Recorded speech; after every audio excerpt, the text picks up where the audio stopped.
The Galactic Defense Academy buzzed with the usual morning chaos. Hundreds of cadets from dozens of species hurried through the gleaming corridors, their boots clicking against polished metal floors. The massive space station rotated slowly, creating artificial gravity that felt almost natural to most of the alien students who called it home for their 4 years of military training. Cadet HFY pressed his back against the cold wall, his purple skin flushed darker with fear.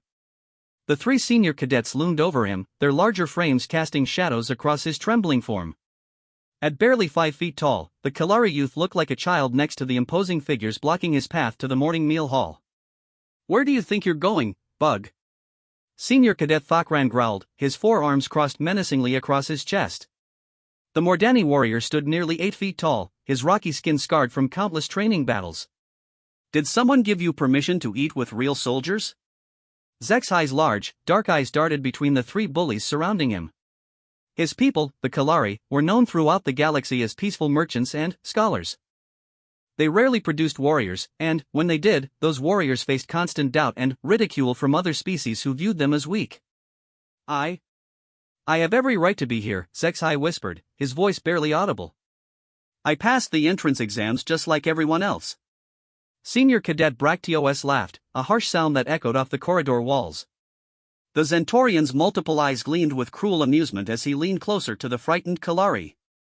"Entrance exams? Your people probably bought your way in." Everyone knows the Kalari are nothing but cowards who hide behind their trading ships. The 3rd bully, Senior Cadet Valnash, stepped forward. His reptilian features twisted into a sneer as he spoke. "My grandfather fought in the Outer Rim Wars. He told me stories about how your people surrendered entire colonies without firing a single shot." "Pathetic." HFY's hands clenched into small fists at his sides. "That's not true. My people believe in peace, but we're not cowards. We've contributed more to galactic civilization than any warrior species ever has." Thakran's expression darkened. "What did you just say, Bug?" He grabbed HFY by the front of his uniform and slammed him against the wall. The impact sent vibrations through the metal panels, and several other cadets stopped to watch the confrontation. "I said my people aren't cowards," HFY repeated, though his voice shook with fear. "We may not start wars, but we've never backed down from defending what's right." "Defending what's right?" Bractios mocked. "When was the last time a Kalari won a battle? When was the last time one of your kind even picked up a weapon?" The crowd of watching cadets grew larger. Most were older students from various warrior species, and they murmured their agreement with the bullies. A few looked uncomfortable with the situation, but none stepped forward to help. HFY tried to push past Thakran, but the massive Mordani easily blocked his path. "You want to know about Kalari warriors?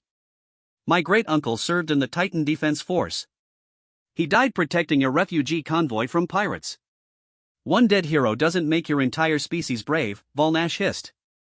"It just makes him stupid for throwing his life away for weaklings." The insult hit HFY like a physical blow. His great-uncle had been his inspiration for joining the academy, the reason he'd left his peaceful homeworld to train as a soldier. Hearing these bullies mock his memory sent rage coursing through the young cadet's veins.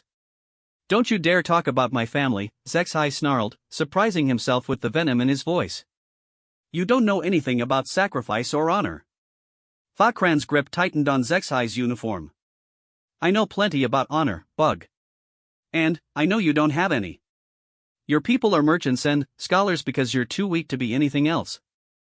"That's enough," a new voice cut through the tension like a blade. Everyone turned to see a figure approaching from the far end of the corridor. At first glance, she looked unremarkable compared to the exotic aliens surrounding her. Medium height, pale skin, dark hair tied back in a regulation ponytail. Her uniform bore the insignia of a 3rd-year cadet, putting her junior to the 3 bullies but senior to most of the watching crowd. "This is none of your business, human," Thakran growled without releasing his grip on HFY. "Go find some other lost cause to defend." The human cadet continued walking toward them, her pace steady and unhurried. Her eyes, a striking green color, remained fixed on Thakran's face. "Actually, it became my business the moment you decided to assault a fellow cadet in a public corridor." "Assault?" Bractios laughed. "We're just having a conversation with our friend here about his people's history. Nothing wrong with a little education." Education usually doesn't involve pinning someone against a wall, the human replied calmly. She stopped just outside arm's reach of the group, her hands hanging loose at her sides. Let him go. Volnash stepped closer to the human, using his superior height to loom over her. What are you going to do about it if we don't? You humans are almost as pathetic as the Kalari. At least most warrior species respect your ability to fight, but everyone knows that's just because you're too stupid to know when you're beaten. The human's expression didn't change. I'm going to ask you one more time to let him go. After that, I stop asking. Is that a threat? Thakran asked, genuinely amused. A single human threatening 3 senior cadets? Your species may be crazy enough to fight impossible odds, but you're not crazy enough to take on all 3 of us. The watching crowd pressed closer, sensing that the confrontation was about to escalate. Most of them expected to see the human back down or get thoroughly beaten for her interference. Humans had a reputation for being unpredictable and stubborn, but they weren't known for being particularly strong or fast compared to most galactic species. Let me tell you something about threats, the human said, her voice carrying clearly through the corridor. A threat implies that I'm trying to intimidate you into backing down. I'm not trying to intimidate anyone. I'm simply explaining what's about to happen. Bracteos snorted. And what exactly is about to happen, human? You're going to release that cadet, apologize for your behavior, and walk away. Or I'm going to make you release him. The 3 bullies exchanged glances and burst into laughter. The idea of a lone human forcing them to do anything seemed absurd to them and most of the watching aliens. Make us? Volnash wheezed between laughs. How exactly do you plan to accomplish that miracle? The human's lips curved into a slight smile, but there was no humor in her green eyes. Would you like a demonstration? Before anyone could respond, she moved. Her right hand shot out in a precise strike that caught Bracteos in the solar plexus, doubling him over and sending him stumbling backward. The movement was so fast that most of the watchers barely saw it happen. What the Thakran started to say, but the human was already in motion again. She pivoted on her left foot and drove her right elbow into Volnash's ribs with surgical precision. The reptilian cadet gasped and staggered sideways, clutching his side. Before he could recover, she grabbed his wrist and twisted it in a motion that sent him to his knees. Thakran finally released Zexhai and turned to face the human, his forearms spread wide in a combat stance. You want to fight? Let's fight. The human stepped away from the downed Volnash and faced the massive Mordani. The size difference was comical. Thakran outweighed her by at least 200 pounds and stood more than 2 feet taller. His rocky skin could probably stop most conventional weapons, and his forearms gave him a significant advantage in close combat. I don't want to fight, the human said quietly. But I will if you force me to. You just attacked 2 of my friends, Thakran snarled. The fight's already started. He lunged forward with surprising speed for someone his size, all 4 arms reaching for the human. She seemed to flow around his attack like water, ducking under his upper arms and stepping to the side to avoid his lower ones. As she moved, her hand shot out and struck a specific point on his left knee. Thakran's leg buckled, and he crashed to the floor with a thunderous impact that made the deck plates vibrate. He tried to get back up, but his leg wouldn't support his weight properly. Pressure points, the human explained to the stunned crowd. Every species has them, even ones with rocky skin. You just have to know where to look. Bracteos had recovered enough to charge at her from behind, but she heard him coming and spun around to face him. This time she didn't hold back. Her fist connected with his jaw in a perfectly executed uppercut that lifted the Zentorian off his feet and sent him crashing into the opposite wall. The corridor fell silent except for the groans of the 3 defeated bullies. The watching cadets stared in shock at the human who had just dismantled 3 senior warriors in less than 30 seconds. Zexhai pushed himself away from the wall, his large eyes wide with amazement. How did you do that? The human turned to face him, and her expression softened. Combat training. My instructors taught me that size and strength don't matter as much as skill and preparation. But they're senior cadets, Zexhai protested. They've been training for 3 years longer than you have. Training poorly, the human corrected. They relied on intimidation and brute force. They never learned how to actually fight someone who fights back. Thakran struggled to his feet, favoring his injured leg. His face was dark with humiliation and rage. This isn't over, human. You can't watch the bug every minute of every day. The human's expression hardened again. You're right. I can't watch him every minute. But I can promise you this, if you or anyone else lays a hand on him again, what just happened here will seem like a gentle massage compared to what I'll do to you next time. You're threatening senior cadets, Bracteos mumbled through his swollen jaw. That's a violation of Academy regulations. We'll report you to the instructors. Go ahead, the human replied calmly. While you're at it, explain to them why 3 senior cadets were assaulting a first-year student in a public corridor. I'm sure they'll be very interested in hearing that story. The 3 bullies exchanged worried glances. Assaulting junior cadets was indeed against Academy regulations, and the punishment could include expulsion. They had assumed that HFY wouldn't report the incident, knowing that it would likely make their harassment worse. But now there were dozens of witnesses who had seen the confrontation. This isn't over, Volnash hissed as he picked himself up off the floor. We'll remember this. I'm counting on it, the human said.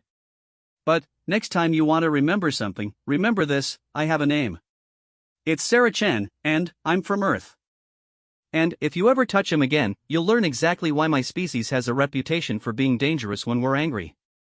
The 3 bullies limped away, their pride wounded more than their bodies. The crowd of watching cadets began to disperse, murmuring excitedly about what they had just witnessed. News of the fight would spread through the academy within hours, and, by evening, every student on the station would know that a human had single-handedly defeated 3 senior warriors. HFY stared at Sarah with a mixture of gratitude and awe. Thank you, he whispered. No one's ever stood up for me before. Sarah's expression softened again. What's your name? HFY. I'm from Kilaris Prime. This is my first month at the academy. Well, HFY from Kilaris Prime, you don't need to thank me for doing what's right. Those 3 were bullies, and bullies only understand one language. But now they'll hate you too, HFY said worriedly. They'll try to get revenge on both of us. Sarah shrugged. Let them try. I didn't come here to make friends with people like that anyway. Why did you help me? HFY asked. You don't even know me. Sarah was quiet for a moment, then smiled. Because someone has to stand up for what's right. And because I know what it's like to be underestimated. As they walked toward the meal hall together, HFY couldn't help but steal glances at his unlikely defender. Sarah Chen didn't look like a warrior, she looked like she could be a scholar or a technician. But she had just proven that appearances could be deceiving. Sarah, he said as they entered the bustling cafeteria. Would you like to sit together? I mean, if you don't mind eating with a Kalari. Sarah grinned. I'd be honored to eat with a fellow cadet. And, HFY? Your people's reputation for wisdom and courage is well deserved, no matter what those idiots think. As they found seats at an empty table, neither of them noticed the group of senior cadets watching them from across the room. Word of the corridor fight was already spreading, and not everyone was pleased to see a human interfering with the Academy's unofficial hierarchy. Sarah Chen had just made her first enemies at the Galactic Defense Academy. But she had also made her first real friend, and that friendship would prove to be more important than either of them could imagine in the challenges that lay ahead. The training simulation bay hummed with energy as dozens of cadets prepared for their weekly combat exercises. Sarah Chen adjusted the straps on her practice armor, watching as her fellow third-year students checked their equipment. 3 weeks had passed since her confrontation with the 3 senior bullies, and the incident had created ripples throughout the academy that were still spreading. Shun! Instructor Vakthar's voice boomed across the training bay. The massive Cromnian warrior stood nearly 10 feet tall, his 6 arms moving independently as he gestured to different groups of cadets. You're with Simulation Team 7 today. Advanced Urban Warfare Scenario. Sarah nodded and gathered her gear. Team 7 was composed entirely of senior cadets, most of whom had made their displeasure with her quite clear over the past few weeks. They viewed her defense of HFY as an insult to the Academy's traditional hierarchy, where senior students commanded absolute respect from their juniors. As she approached the designated staging area, Sarah could feel the hostile stares of her assigned teammates. Team leader Grakmol, a fourth-year Thursian with armor-plated skin, barely glanced at her as she arrived. Listen up, human, Grakmul growled, his voice like grinding stone. I don't care what tricks you use to embarrass Thokran and his friends. In this simulation, you follow my orders exactly, or you'll find out what real combat feels like. Sarah kept her expression neutral. Understood, team leader. What's my assignment? Your point scout, Senior Cadet Rixel sneered. The insectoid warrior's compound eyes glittered with malicious amusement. First one into any potential danger zone. Think you can handle that, or should we ask for someone with actual courage? The assignment was clearly meant as punishment duty. Point scouts faced the highest risk of injury or death in combat simulations, and they rarely received support from their team if things went wrong. It was a position typically rotated among team members to share the danger equally. I can handle it, Sarah replied calmly. What's the mission objective? Grakmul activated the holographic mission briefer, and a three-dimensional map of an urban environment appeared before them. Terrorist cell has taken control of a civilian medical center. Hostages include patients and medical staff from multiple species. Our job is to neutralize the threats and extract the civilians with minimal casualties. Sarah studied the map carefully, noting the building's layout and potential entry points. How many confirmed hostiles? Intelligence estimates 15 to 20, Senior Cadet Molden answered. The Vorthan's tentacle-like appendages writhed with barely contained aggression. Armed with military-grade weapons and equipped with basic tactical armor. Defensive positions? Sarah asked. Unknown, Grakmul replied. That's what you're going to find out for us. You'll enter through the maintenance tunnels here. He pointed to a service entrance on the building's lower level. Map the hostile positions and report back. Do not engage unless absolutely necessary. Sarah nodded, understanding the real message. They expected her to trigger the enemy's defensive systems and provide intelligence through her failure and death in the simulation. It was a common hazing tactic used against unpopular cadets. Any questions, human? Rixal asked with mock concern. This isn't the same as beating up a few bullies in a corridor. These enemies will actually fight back. No questions, Sarah said. When do we start? The simulation began 10 minutes later. Sarah moved through the darkened maintenance tunnels with practiced silence, her enhanced tactical goggles revealing the path ahead. The Academy's simulation technology was incredibly advanced, capable of creating scenarios that felt completely real to all five senses. She could smell the musty air of the tunnels, feel the vibration of machinery through the metal walls, and hear the distant sounds of the terrorists moving through the building above. Every detail was perfect, from the texture of rust on the pipes to the weight of her simulated weapons. The maintenance tunnel led to a junction point beneath the medical center's main lobby. Sarah paused there, listening carefully for any signs of hostile activity. Through a ventilation grate, she could hear voices speaking in Galactic Standard, the universal language used throughout Alliance space. Perimeter teams report all clear, one voice said. No sign of Academy forces yet. Keep watching the main entrances, another voice replied. Intelligence says they'll probably try a direct assault through the front or rear access points. Sarah smiled grimly. The simulation's AI was programmed to expect conventional tactics from Academy teams. Most cadet groups would indeed attempt a straightforward breach and clear operation, relying on superior firepower and numbers to overwhelm the defenders. But Sarah had learned different tactics during her pre-academy training on Earth. Human military doctrine emphasized adaptability and unconventional thinking, especially when facing larger or better-equipped enemies. She activated her comb unit on its lowest power setting. Point scout to team leader.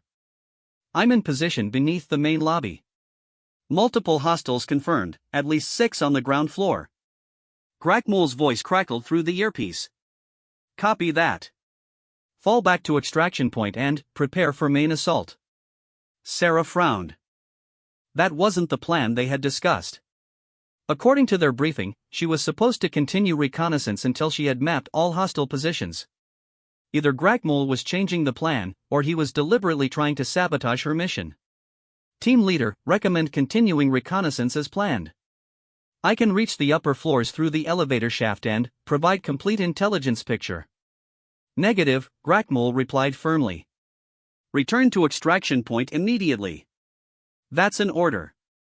Sarah understood now. They wanted her to return without completing her mission, providing them with justification to criticize her performance and exclude her from future operations. It was a setup designed to make her look incompetent. Team leader, I'm detecting civilian voices on upper floors. Hostages may be in immediate danger. Request permission to continue mission. There was a long pause before Grackmule responded. Permission denied. Return to extraction point now, or face disciplinary action for disobeying orders. Sarah looked up at the elevator shaft above her head, then back toward the tunnel that would lead her away from the medical center. She could follow orders and retreat, accepting the inevitable criticism that would follow. Or she could trust her training and continue the mission as it should be completed. Team leader, I'm experiencing communication difficulties. Signal breaking up. We'll continue reconnaissance as originally planned. She switched off her comm unit before Grackmule could respond. It was a risky move that would certainly anger her teammates, but she couldn't abandon the simulated hostages because of petty politics. Sarah removed the ventilation grate carefully and pulled herself up into the medical center's basement level. The corridor was dimly lit and appeared empty, but she moved cautiously, knowing that the simulation's AI could place enemies anywhere. At the end of the corridor, she found an emergency stairwell that provided access to all floors of the building. Through the door's window, she could see 2 hostile guards stationed at the first-floor landing. They were positioned to cover the main stairwell entrance, but they weren't watching the basement approach. Sarah drew her sidearm and checked its power setting. Simulation weapons were equipped with neural feedback systems that created the sensation of pain without causing actual injury. A direct hit would cause temporary paralysis and register as a kill in the simulation's scoring system. She opened the stairwell door slowly, using the frame for cover. The 2 guards were talking quietly, their attention focused on the floors above them rather than below. Sarah aimed carefully and fired twice in quick succession. Both guards collapsed with simulated wounds to their necks, their weapons clattering on the metal stairs.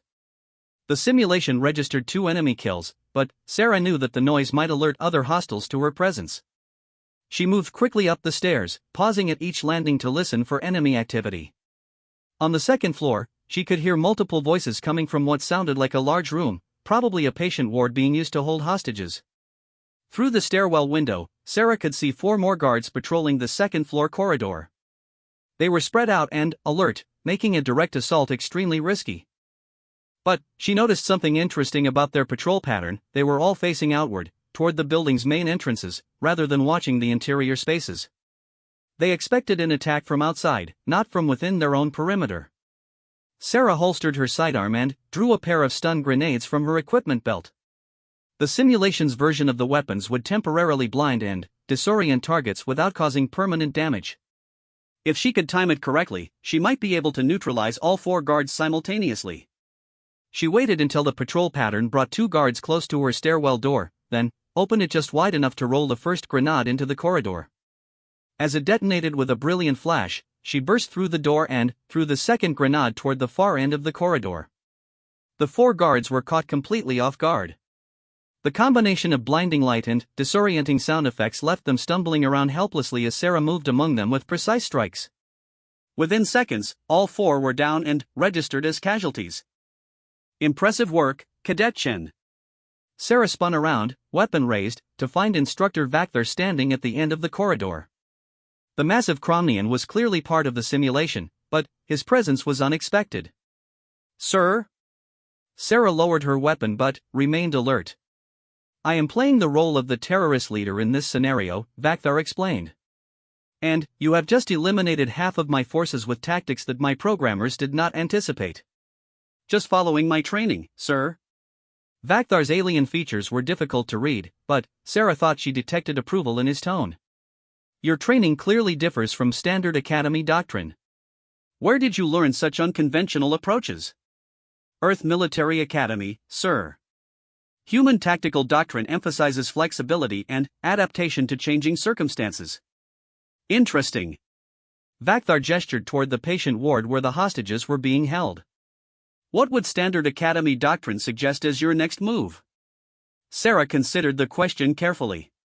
Standard doctrine would probably call for waiting for backup and attempting a coordinated assault on the hostage location. Minimize risk to the rescue team while maintaining overwhelming firepower advantage. And what does human doctrine suggest? Strike immediately while the enemy is still reacting to my previous attacks. Use their confusion and the element of surprise to maximize the advantage. Vakthar nodded slowly. Show me. The instructor vanished, returning to his role as the simulation's controlling intelligence. Sarah approached the patient ward carefully, noting that the door was reinforced and equipped with electronic locks. Through a small window, she could see at least 20 civilians huddled in the center of the room, guarded by 6 armed terrorists. A conventional assault would require breaching the reinforced door, giving the guards time to threaten or harm the hostages. But Sarah noticed something that standard tactics might miss. The room's environmental control panel was located in the corridor, outside the secured area. She accessed the panel using her Academy technical training codes and began adjusting the room's atmosphere settings. Within minutes, the oxygen content had dropped to a level that would cause drowsiness and confusion among the occupants without causing serious harm. As the guards began to show signs of disorientation, Sarah used her remaining equipment to create a distraction. A small explosive charge placed against the far wall drew the guards' attention away from the hostages and toward the wrong threat direction. When she finally breached the door, the guards were confused, oxygen-deprived, and facing the wrong direction. Sarah's assault was over in seconds, with all 6 terrorists neutralized before they could harm a single hostage. The simulation ended with a soft chime, and the medical center dissolved around her, replaced by the familiar training bay. Sarah found herself standing in the center of a circle of very surprised instructors and cadets. Instructor Vakthar approached her, his 6 arms crossed in what she had learned was a gesture of respect among his people. Cadet Chen, you have just completed a level 7 combat simulation with a perfect score. 0 friendly casualties, all hostiles neutralized, all hostages rescued unharmed.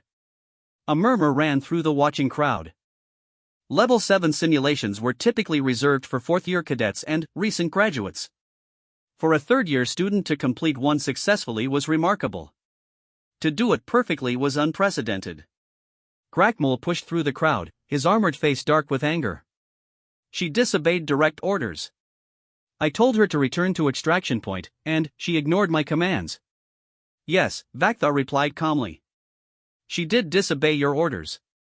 And, because she did, 23 simulated civilians are alive instead of dead. Tell me, Team Leader Grakmul, which result serves the Academy's mission better? The question hung in the air as Grakmul struggled to find an answer that wouldn't make him look foolish. Finally, he muttered something about proper chain of command and stalked away, followed by his equally embarrassed teammates. Cadet Chen, Vakthar continued, report to my office after evening meal. We need to discuss your training record and future assignment options. As the crowd began to disperse, Sarah noticed a familiar figure approaching from the observation area. Zexai's large eyes were bright with excitement as he hurried toward her. Sarah! That was incredible. I watched the whole simulation on the monitor. You were like a ghost in there, appearing and disappearing before the enemies even knew you were there. Sarah smiled, feeling genuinely pleased to see her friend. Just applying what I learned before coming here. Human tactics tend to surprise people who expect conventional approaches. The other cadets are talking about you, Zexai said, lowering his voice. Some of them are impressed, but others, they're saying you're dangerous. That humans can't be trusted to follow proper military protocol. Sarah's smile faded. And, what do you think? I think they're scared, Zexai replied without hesitation. They've spent their whole lives believing that their species' way of fighting is the best way. You just proved them wrong, and they don't know how to handle it. As they left the training bay together, Sarah couldn't shake the feeling that her perfect performance had created more problems than it had solved. She had wanted to prove herself capable, but instead she had painted a target on her back for every cadet who believed that humans were too unpredictable to be trusted. But, looking at Zexai's admiring expression, she realized that she had also inspired someone who needed to believe that being different wasn't the same as being weak. That might be worth the trouble that was surely coming. The Academy's main auditorium was packed with nearly 3,000 cadets from all 4 years of the program. The massive space could hold beings from dozens of different species, with adjustable seating and atmospheric controls to accommodate everyone from tiny Pixari to enormous Thoraxians. Today, however, all attention was focused on the raised platform at the front of the room. Sarah Chen sat in the third-year section, feeling increasingly uncomfortable as whispered conversations swirled around her. Word of her simulation performance had spread through the academy like wildfire, and the reactions had been mixed at best. Some cadets viewed her unconventional tactics as impressive, while others saw them as evidence that humans couldn't be trusted to follow proper military protocol. Order! Order! Admiral Kreshtar's voice boomed through the auditorium's sound system. The elderly Valerian commander stood behind the podium, his crystalline features reflecting the stage lights as he waited for the crowd to quiet down. Today we address a matter of significant importance to this academy and to the future of our unified defense forces. Sarah felt her stomach sink. She had a terrible feeling that this assembly was about her and the controversy surrounding her recent actions. Instructor Vakthar had been mysteriously absent from classes all week, and several other instructors had been asking pointed questions about cultural integration and acceptable tactical parameters. As you all know, Admiral Kreshtar continued, the Galactic Defense Academy was founded on the principle that warriors from all Alliance species could learn to fight together effectively. This unity in diversity has been our greatest strength for over 2 centuries. Murmurs of agreement rippled through the crowd. The Academy's success in creating mixed-species military units was legendary throughout Alliance space. However, the Admiral's voice took on a harder edge. Recent events have raised questions about whether certain cultural approaches to warfare are compatible with established Alliance doctrine. All eyes turned toward Sarah, and she felt heat rising in her cheeks. She had hoped that her simulation performance would demonstrate human capability, not create a diplomatic incident. Therefore, Admiral Kreshtar announced, the Academy Council has decided to implement a comprehensive review of all tactical training programs. We will examine whether current methods adequately prepare our cadets for the realities of modern warfare. The murmuring grew louder as cadets from different species began discussing what this announcement might mean. Some looked worried, others excited, and a few appeared openly hostile. To conduct this review, the Admiral continued, we will hold a series of competitive exercises involving mixed teams from all 4 class years. These exercises will test both traditional Alliance tactics and alternative approaches. Sarah's friend Zexhai leaned over to whisper in her ear. This is about you, isn't it? They're putting you on trial. Before Sarah could respond, Admiral Kreshtar called for attention again. Team assignments will be posted tomorrow morning. Each team will consist of 12 cadets representing different species and class years. Performance in these exercises will significantly impact final grades and graduation rankings. The implication was clear, Sarah's unconventional methods would be tested under the most intense scrutiny possible. If she failed, it wouldn't just affect her own career prospects, it would cast doubt on the value of human tactical doctrine throughout Alliance space. As the assembly ended and cadets began filing out of the auditorium, Sarah found herself surrounded by a mixture of supporters and detractors. Several human cadets approached her with expressions of concern and encouragement. Don't let them intimidate you, said Marcus Torres, a 4th-year human from the Europa colonies. They're just scared because you made their precious traditional tactics look obsolete. Easy for you to say, replied Jennifer Walsh, another human cadet. If Sarah screws this up, they'll use it as an excuse to limit human advancement throughout the entire Alliance military. The pressure was enormous. Sarah hadn't asked to become a representative of her entire species, but that's exactly what had happened. Her success or failure in the upcoming exercises would be seen as a reflection of human military potential. Sarah, a new voice interrupted the conversation. She turned to see Senior Cadet Thakran approaching, flanked by the same 2 bullies she had defeated weeks earlier. The massive Mordani's expression was unreadable as he stopped just outside arm's reach. We need to talk, Thakran said simply. The crowd of cadets around Sarah tensed, expecting another confrontation. Instead, Thakran gestured toward a quieter corner of the auditorium. Alone, he added. Sarah's human friends looked ready to object, but she held up a hand to stop them. It's okay. I'll be right back. She followed Thakran to the designated corner, where they could speak without being overheard. The senior cadet's 3 companions maintained their distance but kept watch for any potential interference. What do you want? Sarah asked directly. Thakran was quiet for a moment, his forearms crossed across his massive chest. To apologize, he finally said. Sarah blinked in surprise. Apologize? For what happened with the Kalari cadet, Thakran explained. And, for how my friends and I have been treating you since then. I don't understand. The Mordani warrior looked uncomfortable, his rocky skin shifting color slightly as he spoke. I've been thinking about what you said that day. About how we were behaving like bullies instead of soldiers. Sarah remained silent, allowing him to continue. My people value strength above all else, Fuck_Ran said. We respect those who can defeat us in fair combat. What you did that day, it was impressive. More than impressive. But I was too proud to admit it. Too angry about being humiliated in front of other cadets. He paused, seeming to struggle with his words. I've spent the last few weeks trying to understand how you defeated 3 of us so easily.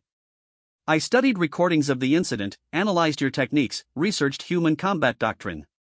Sarah waited, unsure where this conversation was heading. What I found, Fuckran continued, was that everything you did was textbook human military tactics.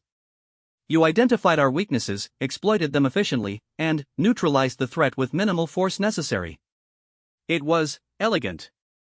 Thank you, Sarah said carefully. My point is, Fuckran straightened to his full impressive height, that you weren't showing off or trying to humiliate us. You were simply applying your training to solve a problem. The fact that our egos were bruised was our fault, not yours. Sarah found herself genuinely moved by the admission. It took significant courage for a warrior like Thakran to acknowledge that he had been wrong. I appreciate you saying that, she replied. But why tell me now? Because of what's coming, Thakran said grimly. This review process isn't just about testing different tactical approaches. There are faculty members and senior staff who believe that human methods are too chaotic and unpredictable for proper military discipline. And you disagree? I think they're afraid, Thakran said bluntly.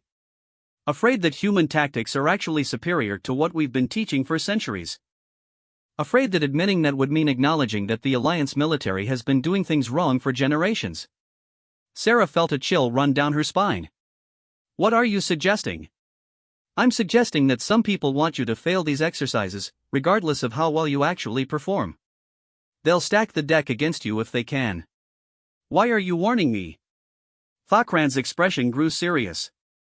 Because I've learned something important over the past few weeks. A true warrior respects skill wherever they find it, regardless of what species it comes from. You've shown me that honor and courage aren't limited to the biggest or strongest fighters. He extended one of his massive hands toward Sarah. I'd like to request permission to join your exercise team, if you'll have me. Sarah stared at the offered hand in amazement.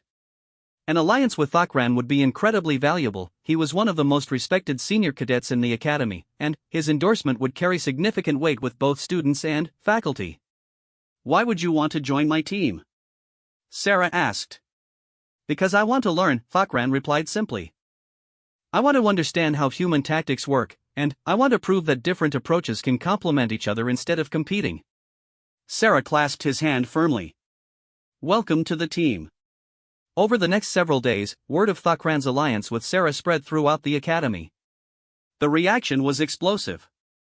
Some cadets viewed it as a betrayal of traditional values, while others saw it as an opportunity to learn new approaches to warfare. More importantly, Thakran's endorsement encouraged other senior cadets to openly express their interest in working with Sarah. By the time team assignments were posted, she found herself with a diverse group of volunteers that included some of the academy's top performers. Her final team consisted of 12 cadets representing 8 different species and all 4 class years. In addition to Thakran and herself, the group included Zexai Marcus Torres, Senior Cadet Yael Nara from the Celestial Hegemony, Junior Cadet Clara of the Hive Collective, and several others who had distinguished themselves in various fields of study. This is either going to be the most effective team in Academy history, Marcus observed as they gathered for their first strategy meeting, or the most spectacular failure ever recorded. Why not both? Sarah replied with a grin that didn't quite hide her nervousness. The first exercise was scheduled for the following week, a large-scale planetary assault simulation involving 4 competing teams. Each team would be assigned to capture and hold a strategic objective while defending against attacks from the other 3 teams. As Sarah studied the mission parameters with her new teammates, she couldn't shake the feeling that they were being set up for failure. The exercise was designed to favor traditional alliance tactics, overwhelming force applied through conventional assault patterns. But, as she looked around the table at the faces of her diverse team members, Sarah began to see possibilities that the exercise designers probably hadn't anticipated. Each species brought unique capabilities and perspectives that could be combined in unexpected ways. "What if we don't play their game?" she asked suddenly. "What do you mean?" Wailnaro inquired, her telepathic tendrils writhing with curiosity. "What if we ignore the official objective entirely and create our own victory conditions?" Thakran leaned forward, his forearms braced on the table. "Explain." Sarah activated the holographic mission display and gestured to the planetary surface they would be fighting over. "Everyone expects us to fight for control of this communications array, right? It's the obvious strategic objective." Of course, Thara clicked agreement. Control communications, control battlefield information flow. But, what if the communications array isn't really the most valuable target? Sarah asked. What if we're thinking too small? She manipulated the display to show the entire planetary system. What if instead of fighting over one communications node, we take control of the orbital relay satellites that all ground communications depend on? The room fell silent as her teammates considered the implications. If they could seize control of the orbital infrastructure, they wouldn't just win the exercise, they would completely redefine what winning meant. "That's not technically against the rules," Zexai said slowly. "But it's definitely not what they expect us to do." "Exactly," Sarah replied. "Human military doctrine teaches us to identify the real objective, not just the obvious one. Sometimes the best way to win is to change the game entirely." Thakran's rocky features curved into what might have been a smile. "I'm beginning to understand why my people found human tactics so frustrating during our early conflicts. You never fight the battle your enemies expect." As the team began planning their unconventional approach to the exercise, Sarah felt a mixture of excitement and terror. They were about to test not just human tactics, but the possibility that different species could work together to achieve things none of them could accomplish alone. The stakes couldn't be higher. Success would prove that diversity and innovation were assets to be celebrated. Failure would confirm the fears of those who believed that humans were too unpredictable to be trusted with important responsibilities. But, as she watched her teammates from 8 different species collaborate on a plan that none of their individual cultures would have conceived, Sarah began to believe that they might just pull off something extraordinary. The orbital insertion pods screamed through the simulated atmosphere like falling meteors, their heat shields glowing white-hot as they descended toward the contested planet below.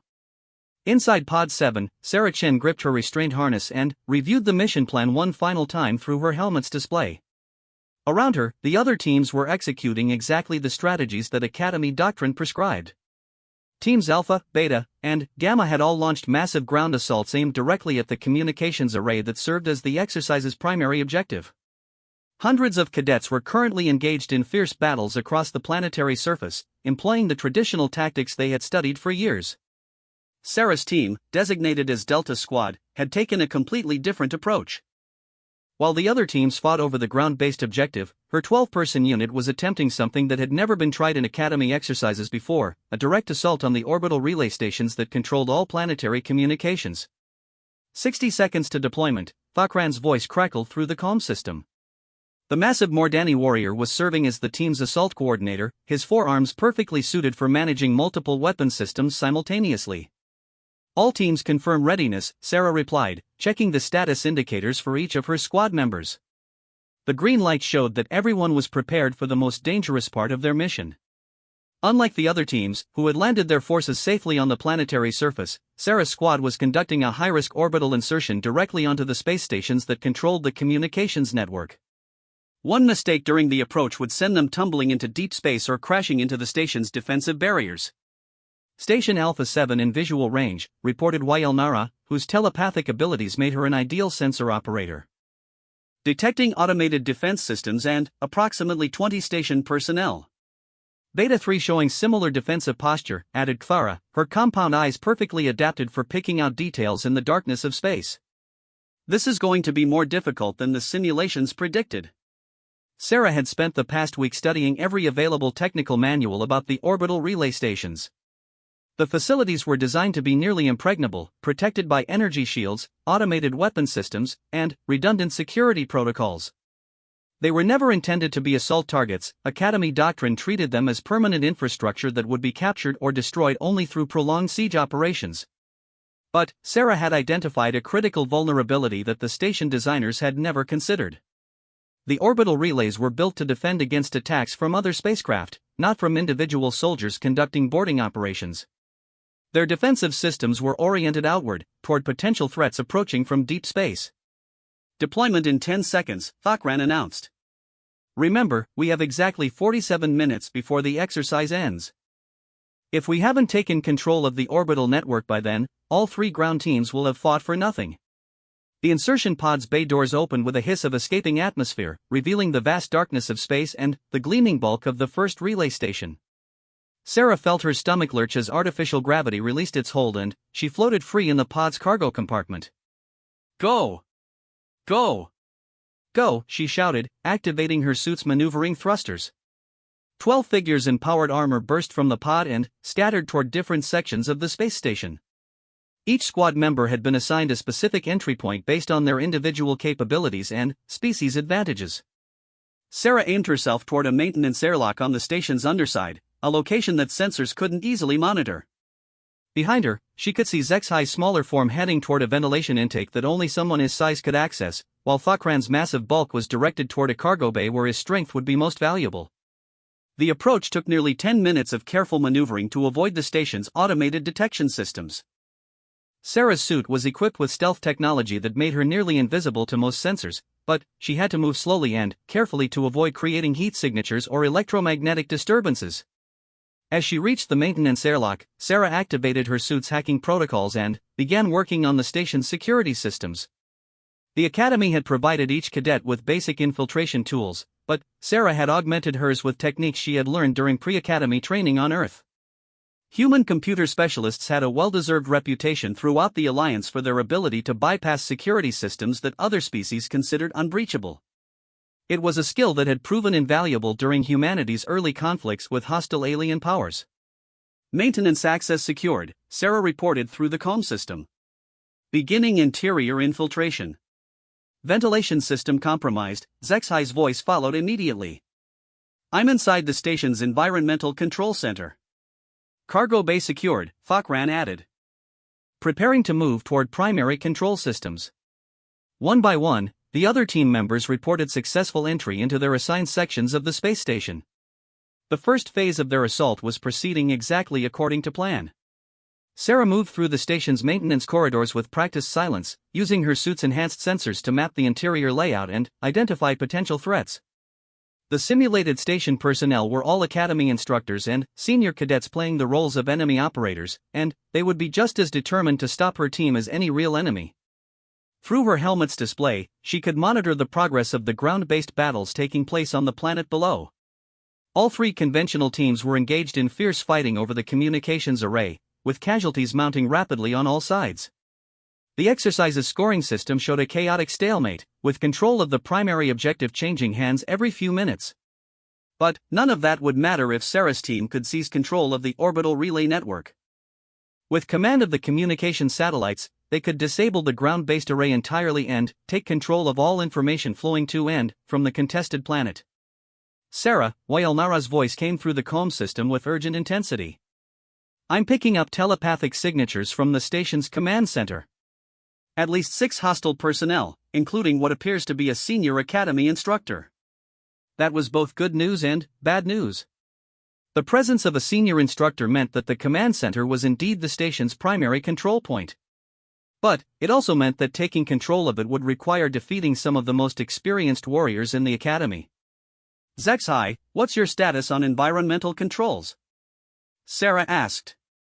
I'm in position to disable life support in specific sections of the station, the Kalari cadet replied. But I need authorization before implementing such extreme measures. Sarah considered the ethical implications carefully. The simulation safety protocols would prevent any real harm to the station's personnel, but disabling life support would force them to evacuate or surrender. It was a harsh tactic that some might consider improper for a training exercise. Negative on life support disruption, she decided. We'll find another way. Thakran, can you create a distraction at the main docking bay? Sarah continued. Something loud enough to draw security forces away from the command center? Gladly, the Mordani warrior replied with evident satisfaction. I have access to the station's cargo loading systems. A few explosive charges in the right places should provide adequate distraction. Do it. All teams prepare for coordinated assault on command center in 60 seconds. Sarah moved through the maintenance corridors toward the station's central hub, where the primary control systems were located. Through the walls, she could hear alarms beginning to sound as Thakran implemented his distraction plan. The sound of explosions echoed through the station's hull, followed by the rush of atmosphere escaping through damaged sections. The Academy safety systems would prevent any real danger, but the simulation's effects were convincing enough to cause genuine alarm among the station's defenders. Security teams responding to Cargo Bay incident, Wael Nara reported. Command center personnel reduced to 3 individuals. Perfect. Beginning final approach. Sarah reached the command center's outer access corridor just as her teammates converged from their respective entry points. Marcus Torres and 2 other human cadets had fought their way up from the lower levels, while Clara and her Hive collective partner had descended from the station's upper sections. The command center's reinforced door was designed to withstand direct assault from military-grade weapons. But, like many defensive systems, it had been built with certain assumptions about how an attack would be conducted. Zexai, can you access the command center's environmental controls from your position? Sarah asked. Affirmative. What do you need? Emergency atmospheric evacuation in the command center. 30-second duration, then, restore normal atmosphere. Understood. Implementing now. The command center's atmosphere began cycling out through the emergency vents, forcing the 3 remaining defenders to don emergency breathing apparatus. More importantly, the atmospheric evacuation triggered automatic safety protocols that unlocked the reinforced door to allow emergency response teams to enter. Sarah and her team rushed through the unlocked entrance, catching the 3 defenders while they were still struggling with their emergency equipment. The brief struggle was over in seconds, with all 3 Academy instructors tagged as casualties by the simulation's scoring system. Command center secured, Sarah announced. Beginning takeover of orbital relay network. The massive holographic display at the center of the command room showed the current status of all communications throughout the contested star system. Sarah could see the 3 ground teams still fighting desperately for control of the planetary array, unaware that their objective was about to become irrelevant. Thara, you're our technical specialist. Can you take control of the relay satellites? The insectoid cadet's compound eyes glittered with concentration as she interfaced with the station's computer systems. Accessing primary control protocols now. Human encryption techniques are proving very effective against Alliance security systems. How long do we need? Thakran asked, monitoring the tactical display that showed station security forces attempting to retake control of other sections. Approximately 10 minutes for complete network takeover, Thara replied. But, we can begin implementing communications blackouts within 2 minutes. Do it, Sarah ordered. Target all communications to and from the ground teams first. As Thara worked her technical magic, Sarah watched the tactical situation evolve on the command center's displays. The 3 conventional teams were completely unaware that their communications were being systematically compromised by an enemy force they hadn't even known existed. Ground team communications severed, Thara reported with satisfaction. They can no longer coordinate their attacks or call for reinforcement. Excellent. Next, take control of the planetary defense grid. Can we disable the ground-based communications array entirely? Accessing planetary defense systems now, Thara's mandibles clicked with concentration. Yes, I can override the array's power systems and shut it down remotely. Wait, Waelnara interrupted, her telepathic tendrils writhing with concern. I'm detecting senior Academy staff approaching the station. This may be part of the exercise, but they seem agitated. Through the command center's external viewports, Sarah could see a high-speed transport approaching their position. The vessel bore the markings of Academy Command, suggesting that their unconventional tactics had attracted attention from the highest levels of the military hierarchy. Continue the mission, Sarah decided. We have authorization to use any tactics necessary to complete the exercise objectives. What we're doing may be unexpected, but it's not against the rules. Planetary communications array disabled, Thara announced. The ground teams no longer have access to their primary objective. On the tactical display, Sarah could see the three conventional teams beginning to realize that something had gone wrong. Without communications or access to their primary target, they were essentially fighting a meaningless battle for control of a disabled facility. Orbital relay network fully under our control, Thara continued. All communications throughout the star system are now routed through our command systems. Outstanding work, everyone, Sarah said, feeling a surge of pride in her team's accomplishment. Exercise objectives completed with time to spare. But, even as she spoke, alarms began sounding throughout the command center. The approaching Academy transport had docked with the space station, and Sarah could see armed security personnel moving through the corridors toward their position. "This is Admiral Kreshtar," a stern voice announced through the command center's communication system. "All personnel in the orbital control facility will stand down immediately and prepare for debriefing." Sarah looked around at her teammates, seeing a mixture of triumph and apprehension in their faces. They had successfully completed their mission using tactics that no Academy team had ever attempted before. But they had also fundamentally challenged the assumptions that underlay centuries of Alliance military doctrine. "Team Delta," Sarah announced formally, "mission accomplished. Prepare for post-exercise evaluation." As Academy security forces entered the command center, Sarah couldn't help but wonder whether their success would be viewed as a breakthrough in military thinking or as a dangerous deviation from proper protocol. The expressions on the instructors' faces suggested that the answer might depend entirely on how well she could defend their unconventional approach. But, looking at her diverse team of 12 cadets who had worked together to achieve something extraordinary, Sarah felt confident that they had proven something important about the value of thinking beyond traditional boundaries. The question now was whether the Academy's leadership would be willing to learn from their example. The real test was just beginning. The Academy's highest tribunal chamber had been designed to intimidate. Massive crystalline walls rose 50 feet overhead, their surfaces carved with the symbols of every Alliance species. Ancient battle standards hung from the vaulted ceiling, representing victories won through traditional military doctrine spanning centuries of galactic conflict. Sarah Chen stood at the center of the vast space, flanked by her 11 teammates from the orbital assault exercise. Across from them, arranged in a semicircle of elevated platforms, sat the Academy's most senior instructors and administrators. Admiral Kreshtar occupied the central position, his crystalline features reflecting the harsh lighting that made every detail of the proceedings visible to the recording devices positioned throughout the chamber. This was no ordinary post-exercise debriefing. Word of Team Delta's unprecedented tactics had reached the highest levels of Alliance command, and their actions were being reviewed by officers whose decisions would affect military policy throughout galactic civilization. "Cadet Chen," Admiral Kreshtar's voice echoed through the chamber, "you stand accused of flagrant disregard for established military protocol, reckless endangerment of exercise participants, and implementing unauthorized tactics that violate the fundamental principles of Alliance warfare doctrine." Sarah kept her expression neutral despite the seriousness of the charges. "Sir, I request permission to respond to those accusations." "Permission granted. Explain your actions during Exercise Omega-7. Sarah straightened to attention, drawing on every lesson she had learned about military bearing and proper protocol. "Sir, my team was assigned to capture and hold a strategic communications facility. We analyzed the mission parameters and identified the most effective method for achieving that objective. By abandoning the designated target and conducting an unauthorized assault on orbital infrastructure," interrupted General Morthak, a massive Thoraxian whose species was renowned for their adherence to traditional military hierarchy. "You completely ignored the exercise's established parameters."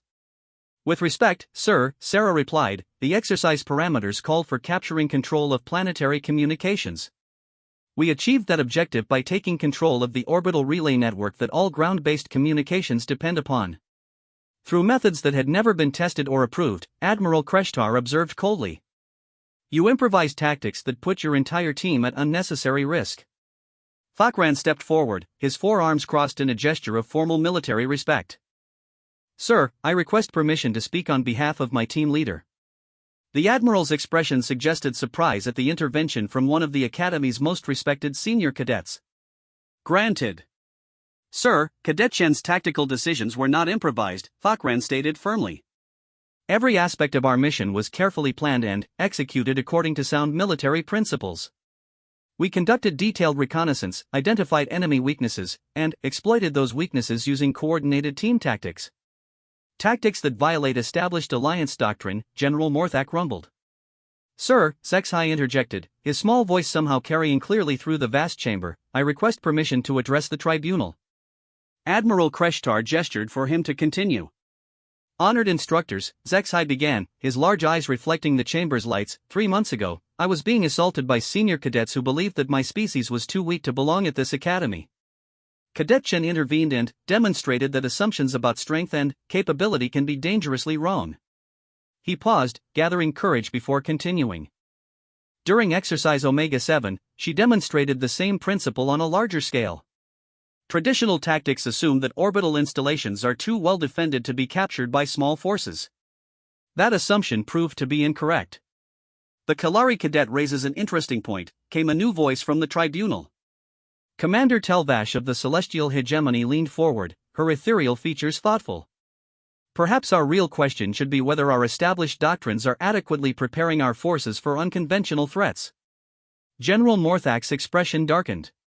Our doctrines have proven effective for over 3 centuries of galactic warfare. They are based on principles tested in countless real conflicts. Against enemies who also followed conventional doctrines, Sarah interjected, then caught herself. I apologize for speaking out of turn, sir. Admiral Kreshtar studied her with interest. Continue your thought, Cadet. Sir, human history includes extensive experience fighting against enemies who didn't follow our conventional military doctrines. We learned that the most dangerous opponents are often those who refuse to fight the battle you expect them to fight. And, you believe this justifies abandoning established alliance protocols? The Admiral asked. Sir, I believe it demonstrates the importance of tactical flexibility. Our mission during exercise Omega-7 was to capture control of planetary communications. We achieved that mission using methods that our opponents didn't anticipate or prepare for. Commander Telvash activated a holographic display that showed the results of the exercise. The data supports Cadet Chen's argument. Her team completed their objective in 47 minutes with 0 casualties.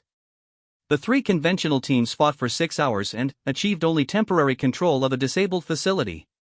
Because she cheated, Senior Cadet Grakmol interrupted from his position in the witness section.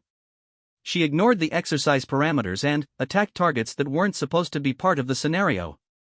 The orbital relay stations were listed as available assets in the exercise briefing materials. Thara clicked in response. We simply utilized those assets more effectively than other teams. Admiral Kreshtar raised a hand for silence. The tribunal will examine the exercise parameters carefully. However, our primary concern is not whether Cadet Chen's actions were technically permissible, but whether they represent a dangerous departure from proper military discipline. Sir, Marcus Torres stepped forward, I request permission to address that concern. Granted. Sir, Cadet Chen's leadership during the exercise demonstrated the highest levels of military discipline. She maintained strict command structure, ensured clear communication among team members, and achieved mission objectives with minimal risk to personnel. Using tactics that no Alliance officer had ever tested or approved, General Morthak emphasized. Sir, Sarah said, human military doctrine requires officers to adapt their tactics to meet changing battlefield conditions. The ability to improvise effective solutions is considered a crucial leadership skill. Improvisation can also lead to catastrophic failures, Admiral Kreshtar observed. How do we evaluate the risks of allowing such creative approaches to become standard practice? Before Sarah could respond, the chamber's main entrance opened and a new figure entered. Every person in the room came to immediate attention as Fleet Admiral Zarthok strode toward the tribunal platform. The ancient Valerian commander was a living legend, having led Alliance forces through some of the most significant conflicts in galactic history. Admiral on deck, someone shouted, though the traditional call was hardly necessary given the electric atmosphere that followed Zarthok's arrival. As you were, the Fleet Admiral commanded, his crystalline voice carrying absolute authority. I apologize for interrupting these proceedings, but recent developments have made this discussion more urgent than originally anticipated. Admiral Kreshtar yielded the central platform to his superior. Sir, we were reviewing the tactical innovations demonstrated during exercise Omega-7. Yes, I'm aware of the situation, Fleet Admiral Zarthok replied. What you may not be aware of is that our long-range reconnaissance units have detected a significant military buildup in the disputed territories. The hegemony splinter groups appear to be massing forces for a major offensive against Alliance borders. A shocked murmur ran through the chamber. The hegemony splinter groups were remnants of the old galactic hegemony that had refused to accept the peace treaties ending the last major war. They were known for using unconventional tactics and asymmetric warfare against alliance forces. Intelligence analysis suggests, Fleet Admiral Zarthok continued, that they intend to employ exactly the kind of innovative tactics that Cadet Chen's team demonstrated during their exercise. Attacks on infrastructure targets, bypassing conventional defenses, striking at objectives that traditional doctrine considers invulnerable. The implications sank in gradually as the assembled officers realized what the fleet admiral was suggesting. Sir, Admiral Kreshtar asked carefully, are you recommending that we adopt these unconventional methods? I'm recommending that we learn from them, Fleet Admiral Zarthok replied. Cadet Chen, step forward. Sarah approached the tribunal platform with military precision, her heart racing as she faced the most senior military officer in Alliance space. Cadet, your tactics during the exercise achieved complete success against opponents who were following standard Alliance doctrine. In your assessment, would similar tactics be effective against real enemy forces? Sarah considered the question carefully before responding. Sir, the tactics would need to be adapted to specific circumstances and enemy capabilities. But, the underlying principles, identifying unexpected vulnerabilities, coordinating diverse capabilities, maintaining tactical flexibility, those principles have proven effective throughout human military history.